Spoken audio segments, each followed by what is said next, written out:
So, Ken Yeah. Harnden, What's going on, man? hey, it's been a long time. It's Last saw been, you in, I think it was 2003, in my brief stint in Tallahassee. So yep. it has been a long time, and we need to touch on that because, funny enough, you always see and talk about the great Ken Harnden, hands up, but we never speak. So we've been on the same team, but we hardly speak, and it was the same during my college days as well. But that's something that I'll touch on. So how have you been anyway, man? Yeah, I've been good. I think obviously our lives are so different right now, right? And our whole team, we sort of, everyone disappeared in different directions. But even when we were in college, communication wasn't the same as it is now. And you and I, we talk on Facebook or Instagram or whatever it is, and we go back and forth. Um, you know, it's a different world. But no, life is good, man. I get paid to coach people to turn left and run fast.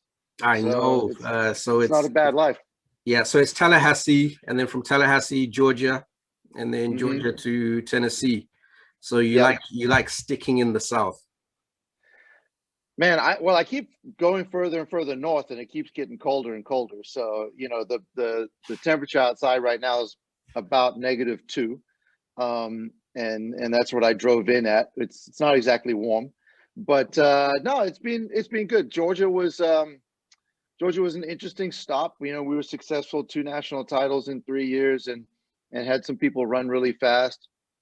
Didn't agree with some of the things that were going on, and certainly it was a not a sprints focused team. And so then I had the opportunity to come here and do something here with some coaches that was really good friends with already. So yeah, so it's a good spot. I like Knoxville. This team was really good back in the day. The early 2000s when Gatlin Mhm. was here, and then it's just kind of fallen off. So we're trying to get it back there. They had this sort of the Coleman era, and they were kind of on the radar because of one guy. Yeah. And we're just trying to bring it back to where it should be. Okay. I remember a funny story. We're talking about 1995. I was earmarked to go to the University of Georgia. So Okay. I don't know if you remember 1995 World Championships. I had my Zim gear on, and I had this cap that had Georgia Bulldogs because I was Yep. so set on going there. And it's only after the All Africa Games in 1995 that this was after the World Championships, yeah. And Mike Keller, Coach Keller from the University of Idaho, came to the All Africa Games. And at that time, we had Fidelis Muchkambizi, Felix Kamangirira, and Christopher Kwaramba. They were all at the University of Idaho. He spoke to my mom, and he seemed like he was on it, and the communication with Georgia wasn't that good. So I said, Hmm. "Hey, I'm going to Idaho," and a couple of months later, I was at the University of Idaho. So funny enough, flew from Zim. During January, it's really warm in Zimbabwe. Right. Stopped at Switzerland. I was in the airport in transit. Then went to Chicago, and Chicago was my port of entry. So got out, walked out the airport, and this cold rush just hit me. And I went back inside, and I was like, I'm going straight to the terminal. Got to Idaho. Chris and Felix came to get me over there, and it was just snow all over. And the last time I had chilled in snow was when I lived in the UK when I was very, very young. So Hmm. it was a different experience, but it was quite interesting. Anyway, this is about you. It's not about me. So I watched one of your interviews with Ian Weekly, a fellow 400-meter hurdler and Hmm. Olympian as well for Jamaica. And it Yep. was really cool listening to the whole thing. And even though it was a 2-hour conversation, it's like it could have gone on for 10 more hours, just talking about stuff. So we're not going to talk about what happens across the sea, because what happens across the sea stays across the sea. Across But the I want sea. to talk about initially Ken Harnden, the athlete, but I'm just going to dwell just a little bit on that because I really want to talk to you about Ken Harnden, the coach, and how we can get words of wisdom from Ken Harnden, the coach. So it has been 24 years since you won an NCAA title. No, 25 years. Yeah, 26 actually. And yeah, because 1995. And the crazy part is, that happened right here on this track. Oh, So, that was in Tennessee. Yep. So it happened right here, and it's been a long time, man. It was, and that was an incredible year because, obviously you started the next year, right? Yep. But, Zlongwa won the triple jump that year. Passmore Farusa was third, I think, in the 1500. There were some guys that were at the meet that were really successful. Fabian was at LSU.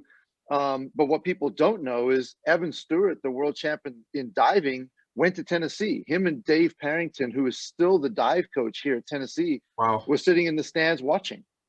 So, Teresa Moody, she went to Tennessee.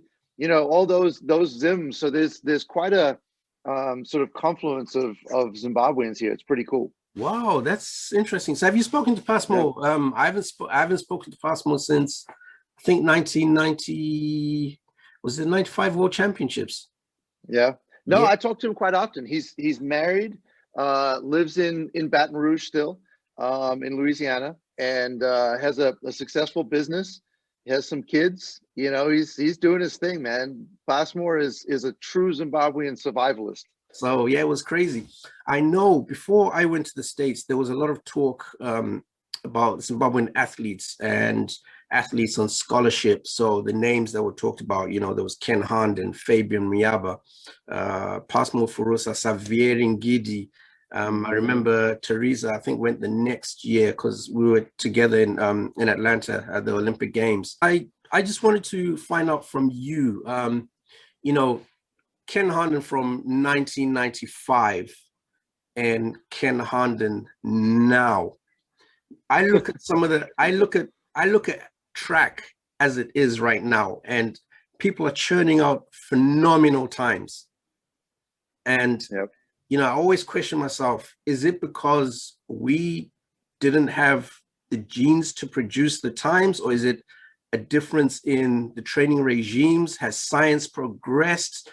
Is it the mindset that's progressed? What do you think it is? And if you trained in this modern day and age, if you did a flashback or whatever, do you think that your performances would have been a lot better given the training that is there now? Yeah, I think it's a confluence of multiple things, right? One of the biggest things in men's sprinting and men's hurdling today is, if you look back 10 or 12 years, is when the concussions really started to be an issue in football. And I think a lot of parents pulled their kids out of that sport in this country. Okay. And where do they go? They come to track and field, right? If you look at the number of scholarships that are available across this country in our sport, it's a massive number. So it's a free education, and I think that's changed not necessarily the top end, but the volume of talent in the sport. It's increased that number significantly. There's kids all over the country that if you look at them, you're like, man, that kid should be playing football.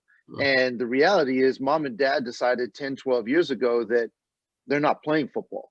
So I think that's part of it. The other part is, I think that the coaching talent pool has grown significantly in the sport in general, across the world, but specifically in this country. There are more good coaches than there were 20 years ago. So by proxy, you get better athletes at smaller schools, at more schools, and things like that. So, the reality is, though, the number of athletes running fast has grown more in distance than it has in sprints. You think about the 10-second barrier in the 100 and the the 4-minute mile are sort of those two, iconic numbers, right?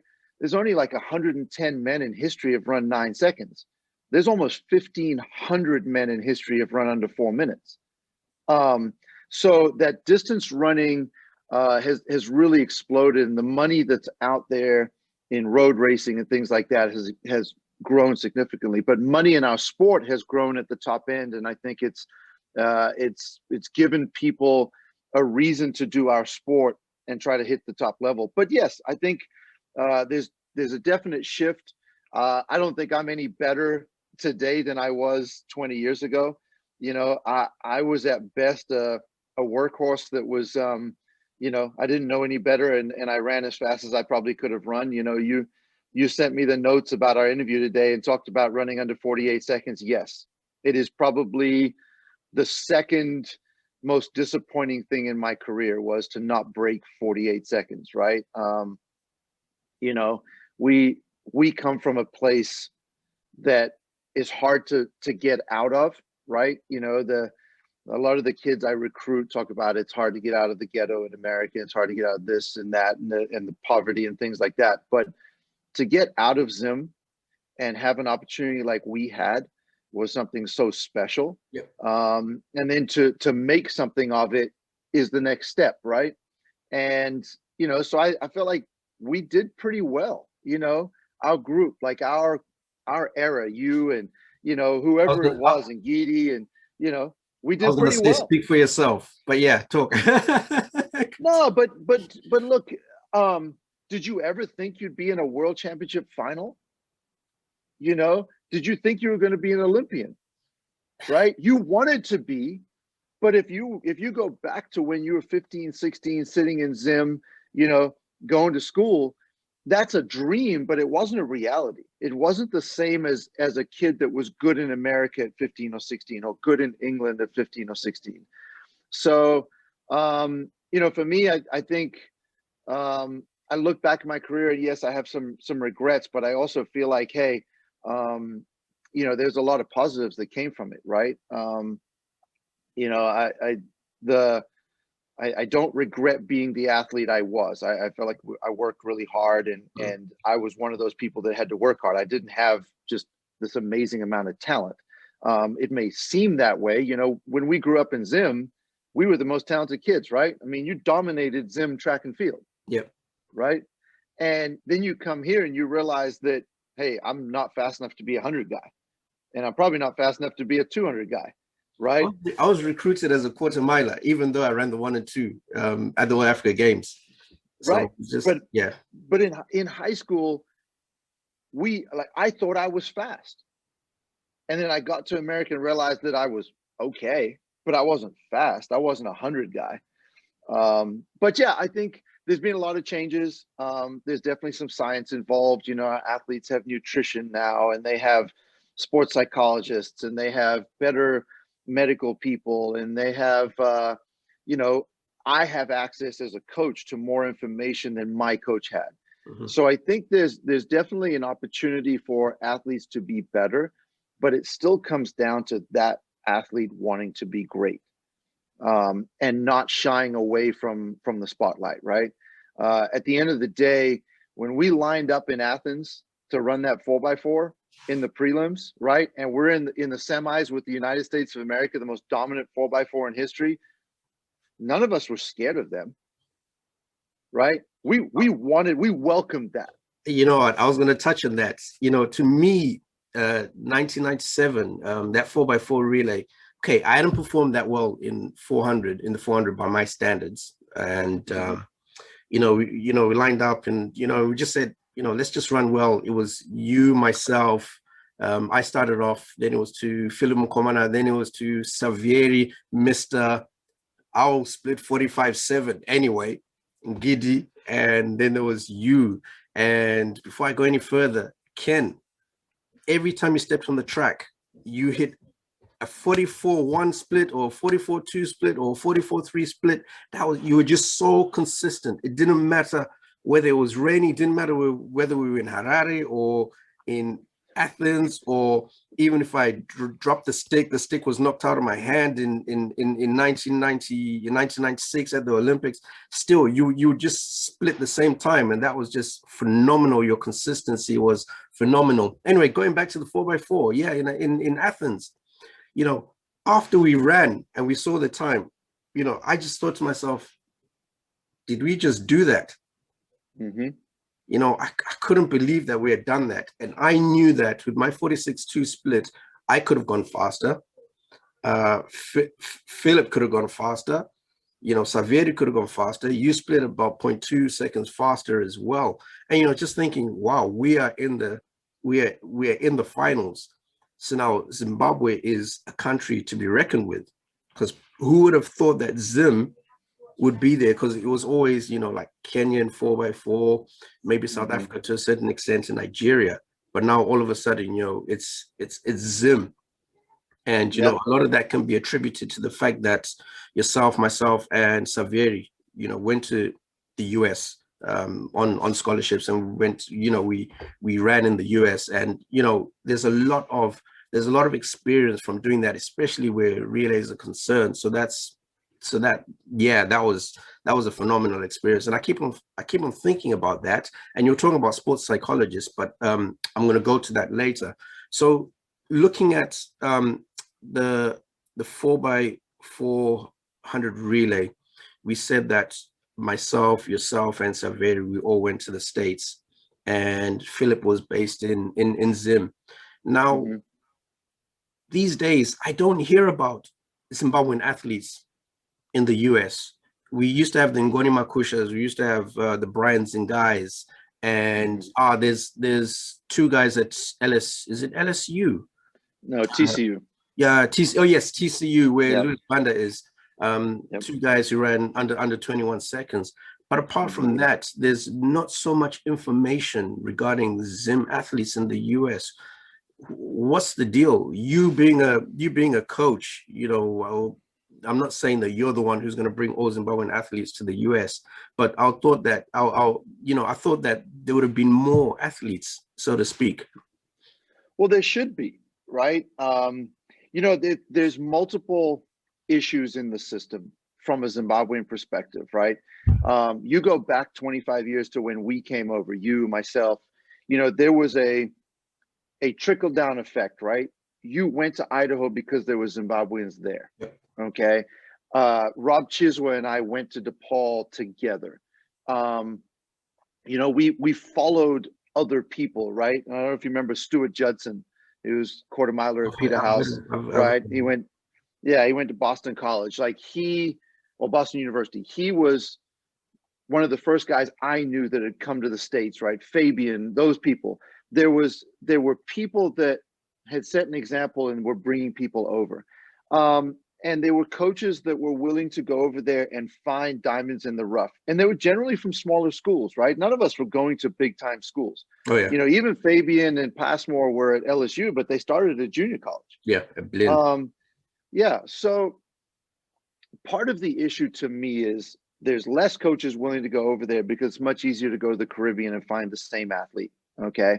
But the second part of it is our federation in Zim, who's never really done a good job.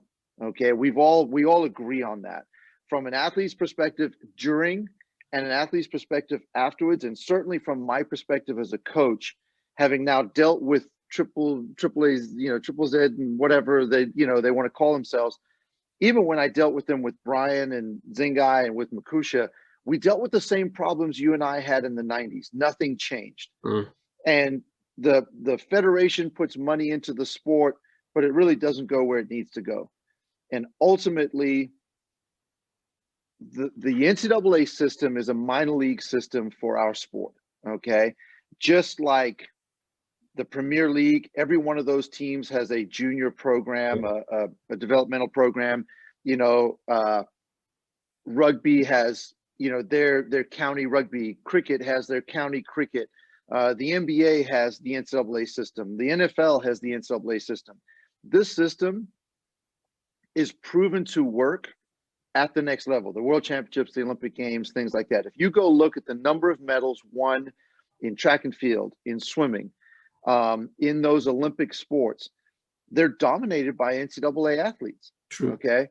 If our federation for the last 20 years had spent all their money simply getting athletes to America, we'd have one of the best programs there is.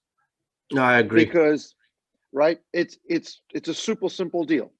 Go out, find young, talented athletes at whatever level in track and field, okay, and get them educated to the point where they can come to America and fund those things, fund their SAT test, fund their NCAA clearinghouse fees, fund their flight over here to the United States, get them to this system, okay, and then sit back and say, all right, you guys pay for it, okay, because if we look at the number of 17, 18-year-old athletes on this planet that can compete at a world level, it's the smallest percentage we'll ever see, okay, especially in our sport. So that 4-year bridge that the NCAA offers it's unquantifiable in our sport. Yeah. Plus you get an education as well. Absolutely. You're offering the greatest plan B there could be, right? Okay, go over there, run fast, you'll be at the Olympic Games. Don't run fast, you come home with a degree and you've done great things. Or you stay there and you represent our country in a great light. And it's just sad because we've got great athletes in Zim that have no idea that this even exists. So yeah. See, that was one of the myths way back. Okay, when I was done with running, I remember they were talking about there was one particular athlete who went on scholarship. So I shared that info on Facebook, and then one boy, a youngster from Zim, he said it's not fair that these guys keep on getting scholarships. And it's not just then. There was another guy when I was still in Zim who said it's just all-star athletes who get scholarships. And the thing is, we're not educated. Guys in Zim are not educated on what a US scholarship is and what it entails. You have to go to school, and in order to maintain your eligibility, your running eligibility, you have to do well in school. And in order to do well in, maintain your scholarship, you have to be running well as well. So we weren't told that. So we always thought that this was a golden ticket for the privileged guys just to go to America and then run there and then come back. And I even overheard a relative saying, like Tawanda's in the States, on scholarship, and he hasn't even sent any money, back home and everything. It's like, wait. My education is being paid for because I don't have any money, and right. I'm running because of that. So, there is that myth. But then going back to NCAA, you're a coach now. Now, a lot of people think that coaching is just going to the track, barking out orders, and then going back home. You, Ken Harnden, as a coach, as a sprints coach, what do you do? Well, look, the first part of it is to recruit the right person. One of the things that I made a decision the day I started coaching was to try to build not just the athlete, right? To try to build the person. And in that effort is what led me to recruit people like Brian Zingai and Ngoni Makusha and Brian Shibudu and people like that, because I wanted them to be able to come here. I felt like that's my opportunity to give back to my country. But I also felt like they had an opportunity to educate the first world country athletes on my team, right? And everything in this world is about perspective. Okay. I get paid to coach people to run fast. Probably the greatest job on the planet. Okay. I have no complaints. The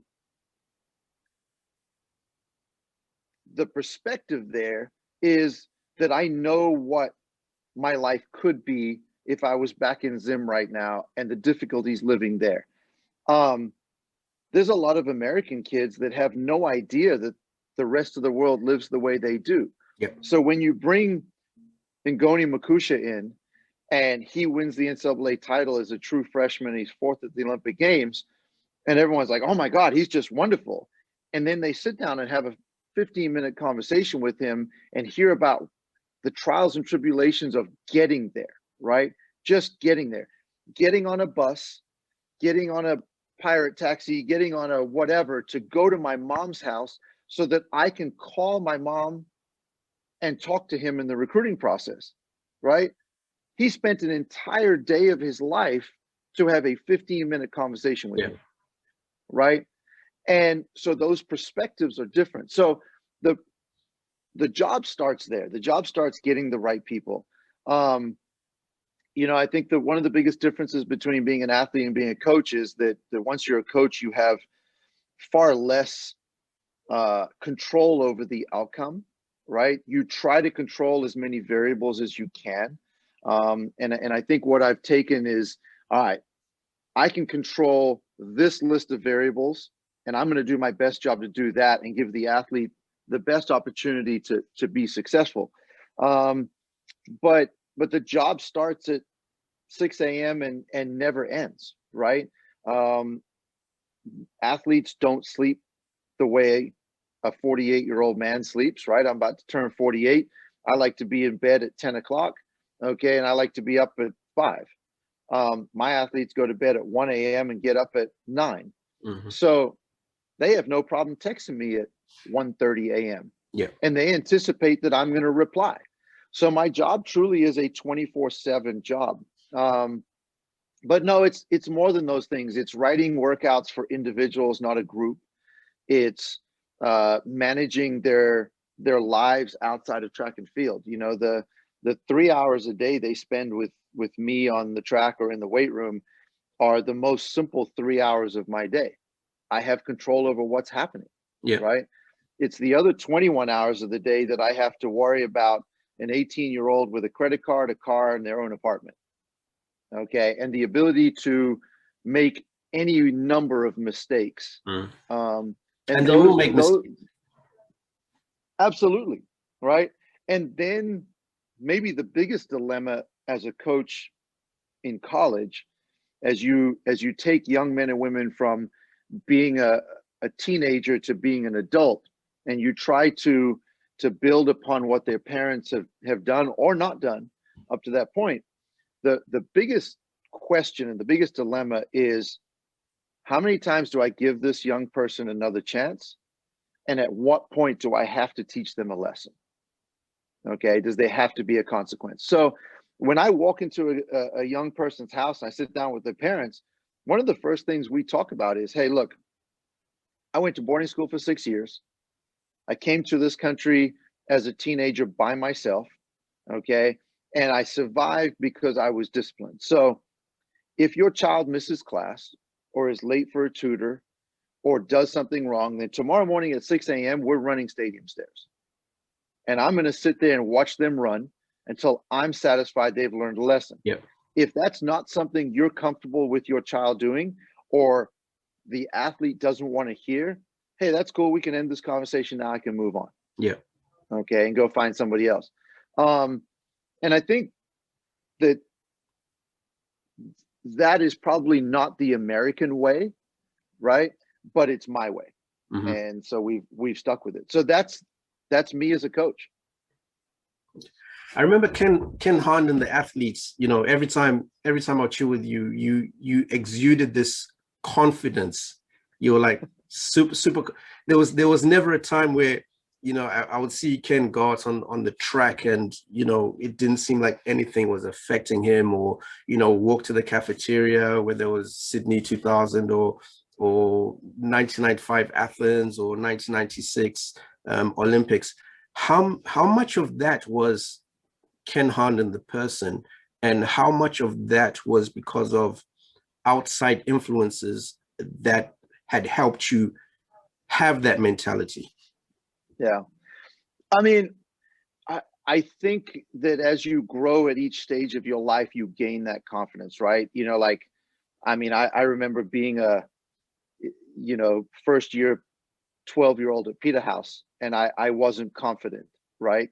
I remember leaving Peterhouse as a, I'd been picked for Zim rugby, right?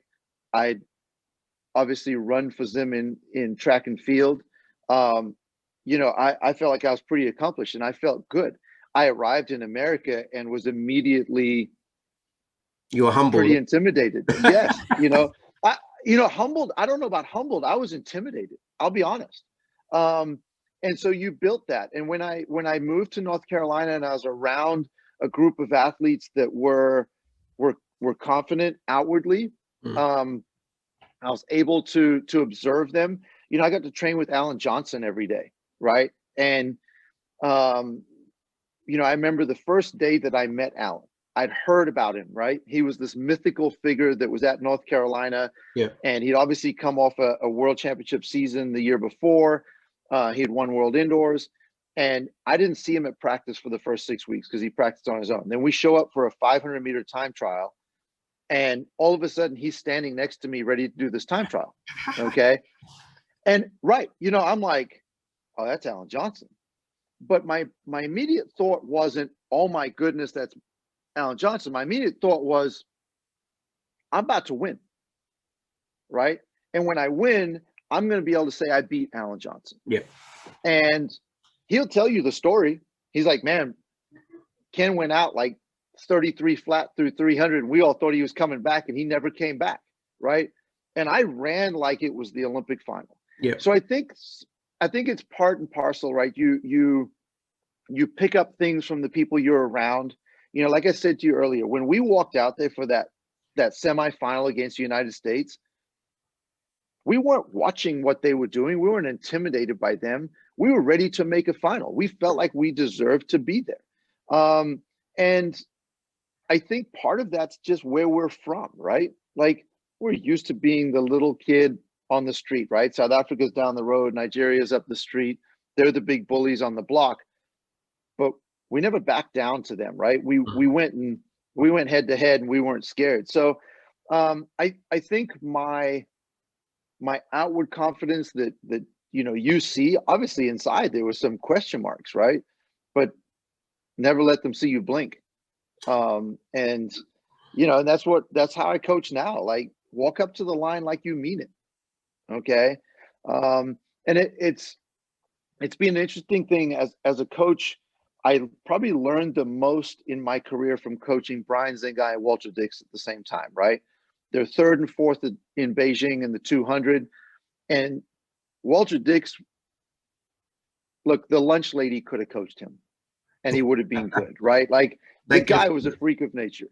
Yeah. He was just special, right? Brian Zingai ran like 21.8 in high school. For that guy at 5'5" to make the Olympic final and finish fourth, easily the best coaching job of my life. But I also had to learn how to manage the person. Okay. Brian needed to work hard and needed to know he worked hard to build his confidence. Walter Dix, I had to mitigate the times where he wasn't as successful as he wanted to be. So when he went out and lost a race, I outwardly and publicly took responsibility for him losing the race. Okay. That was my fault. We didn't prepare the right way. That was my fault. We trained through this meet. When he did well, he was a phenomenal athlete. Walter Dix is just special. There's nothing, it's got nothing to do with me. It's all Walter Dix. So two completely different strategies for two completely different people. Which is interesting. It leads on to the whole sports psychology aspect of things. Now, my story is, I was at Churchill Boys High. I was a year behind you. And I remember there was you, and then behind you, there was a Nigerian dude called Akunuwafa, I think. He was either a year. He was 2 years. He was my year. Oh, it was your year. Yeah. So you guys, these tall guys just running like crazy. But anyway, so I dominated in Zim in the sprints in the 100 and 200. And I remember in 1995, you came down for one of the track meets. We ran the 200.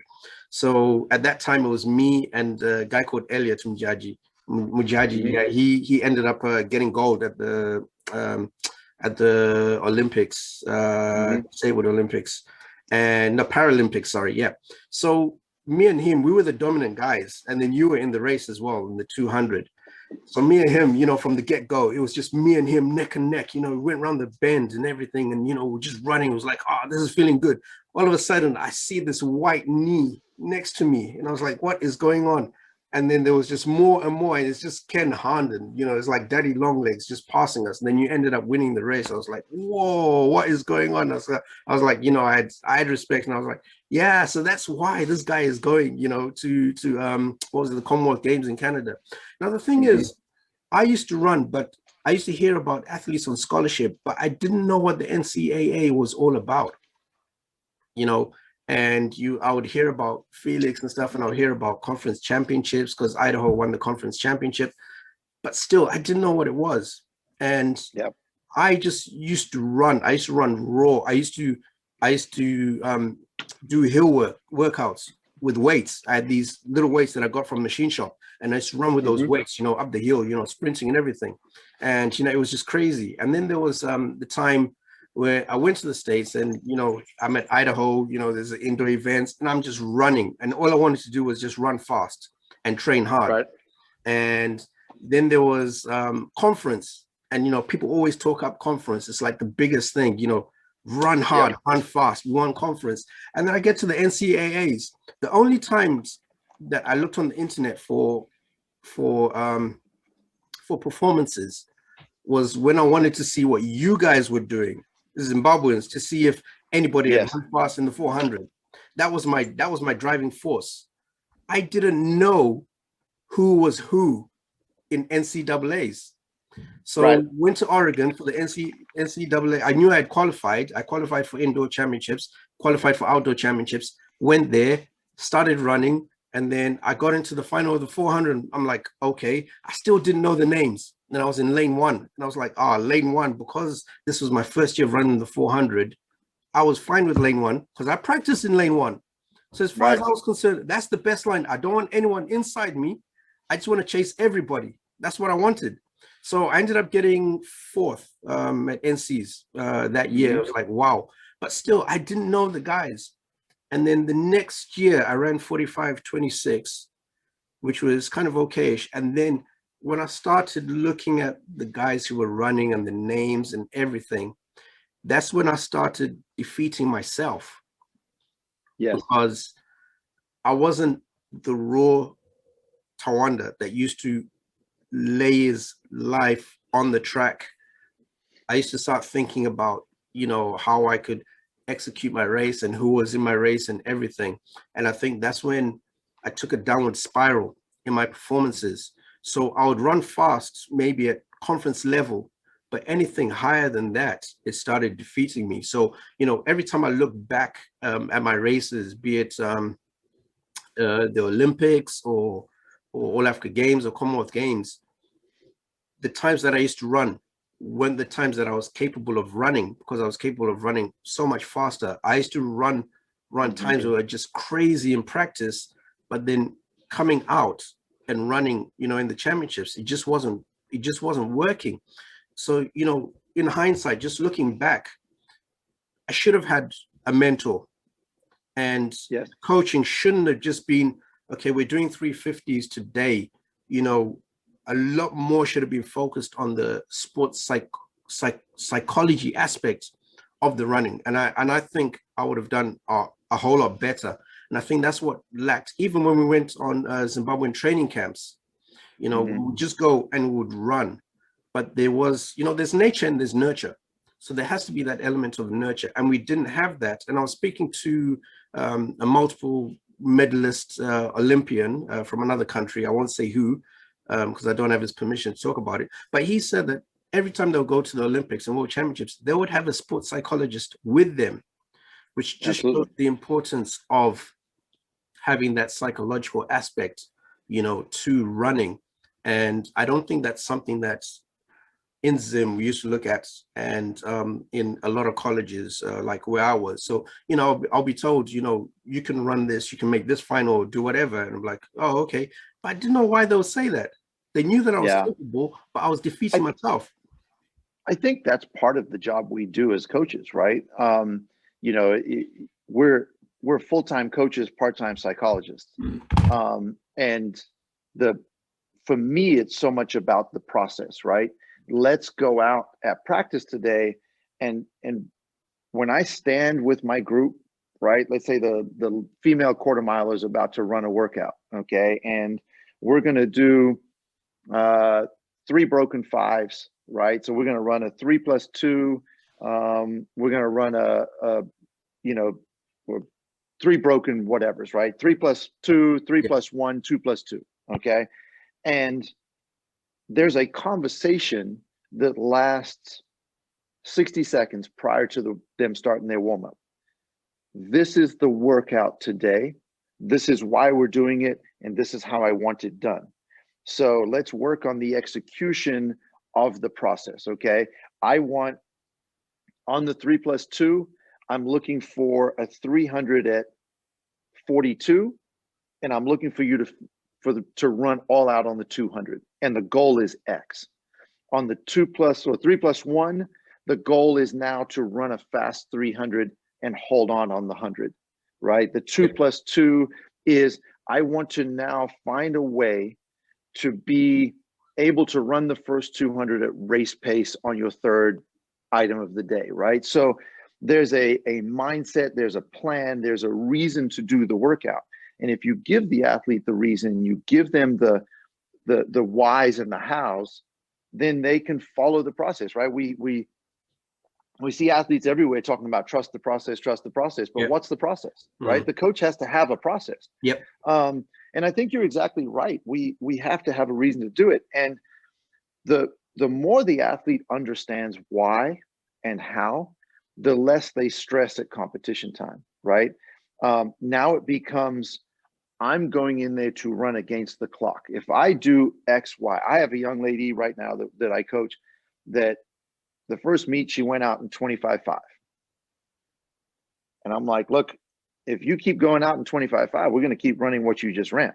Now you go out in 24/7, you can do whatever you want. Exactly. You can be as great as you want to be. But if you aren't willing to get out of your comfort zone the first 200, it doesn't matter. So what are we doing? We're doing stuff in practice that's out of her comfort zone, you know, tempo wise. So I think that's a big part of it. You know, we're individuals in our sport. And so there's a bunch of variables: how you slept, what you ate, who you talked to, how the warm-up went. Did you break up with your boyfriend? You know, whatever it is there trouble at home? Our job as coaches is to take as many of those variables out of the equation as possible and be able to tell the athlete, look, just focus on these things. Okay. So we have our major things. How well did you sleep? How well did you eat? How well did you hydrate? Okay. And then believe in the process and believe in what we're talking about today, right? Today is important. What we're doing today will build us to where we need to be. So I think if you're a coach that's successful, you've been able to take those variables and remove them from the plate of the athlete, and be a psychologist. Now, it doesn't mean your athlete shouldn't go and see a real sports psychologist. But one of the issues we always had with Zim was they sent a coach over that didn't know any of us, right? The planning, the forward planning, the planning for the future was never there. It goes back to what we talked about with the NCAA system. We're not looking 8 years, 12 years down the road at the Olympics and saying, okay, these young athletes that are 8, 10, 12 right now are going to be our athletes in 8 years' time at the Olympic Games. How can we get them there? The same concept with that coach, right? That coach should have been talking to us for 2 years before the Olympics and getting continued feedback on our process, on what we were doing, why we were doing it, things like that, so that we could be successful. Okay. I have a young lady from Chile who I coach here at Tennessee. Her federation asks me for a year plan every year. Okay. So that the coach knows what she's doing. Yeah. Okay. And our coaches just didn't do that. They would show up. We didn't know who was coming. We didn't know anything about them. They didn't know anything about us. Yep. And all of a sudden they wanted to coach us for 10 days before the Olympic Games.